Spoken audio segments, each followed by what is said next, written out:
వాసుదేవ్. వాళ్ళ రోజున పీసీఓడి అనే కంప్లైంట్ మనం ఎక్కువ మందిలో చూస్తున్నామండి. లావుగా ఉండే వాళ్ళకే వస్తుంది, సన్నగా ఉండే వాళ్ళకి రాదు, లేదా ఇది వచ్చిన వాళ్ళు లావుగా అయిపోతారు అనే అపోహలు కాదు, లేవు.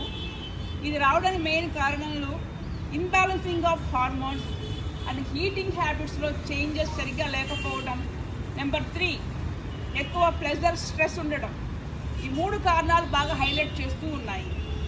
దీనివల్ల ఉమెన్కి ఉన్నటువంటి కంప్లైంట్ ఏంటంటే పీరియడ్స్ సరిగ్గా రాకపోవడము, దాని ద్వారా అండోత్పత్తి ఉండదు, గర్భధారణ అంటే ప్రెగ్నెన్సీ అనేది లేట్ అవ్వడానికి అవకాశాలు అనేవి మనం ఎక్కువ చూస్తూ ఉన్నాం.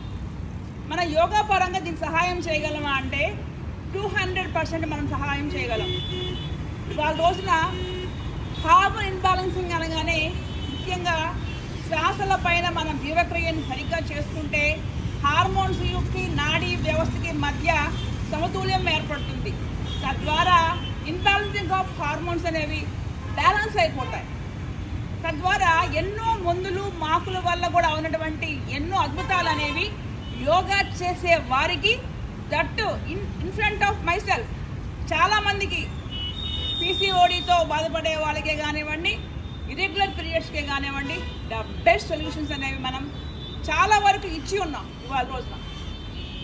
అలాగే 40+ కూడా ప్రెగ్నెన్సీ వచ్చిన వాళ్ళు కూడా మన దగ్గర ఉన్నారు.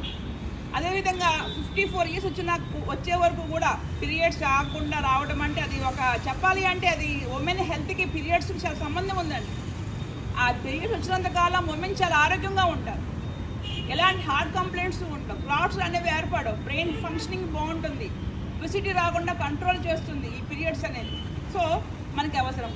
అదేవిధంగా అసలు ఇది ఎందుకు వస్తుంది అంటే ఈ హార్మోన్స్ రిలీజ్ అవుతున్నప్పుడు ఎక్కువగా పురుష హార్మోన్లు అంటారు, మేల్ హార్మోన్స్ ఎక్కువ రిలీజ్ అవుతూ ఉంటాయి, అదొక కారణం అవ్వచ్చు. అదేవిధంగా అండాశయం పైన తిత్తులు ఏర్పడుతూ ఉంటాయి, దానివల్ల కూడా ఈ యొక్క ప్రాబ్లం అనేది వస్తుంది.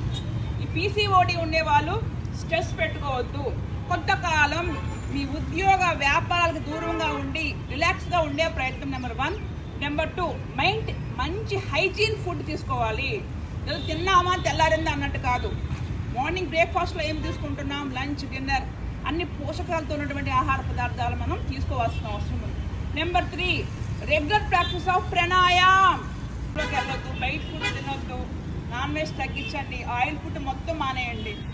డెఫినెట్గా డేస్లోనే మీకు చాలా ఎర్లీ యాజ్ పాసిబుల్ మీకు నేను మేడం పంపించినందుకు మంచిగా మిమ్మల్ని పంపించడానికి అవకాశం ఉంది.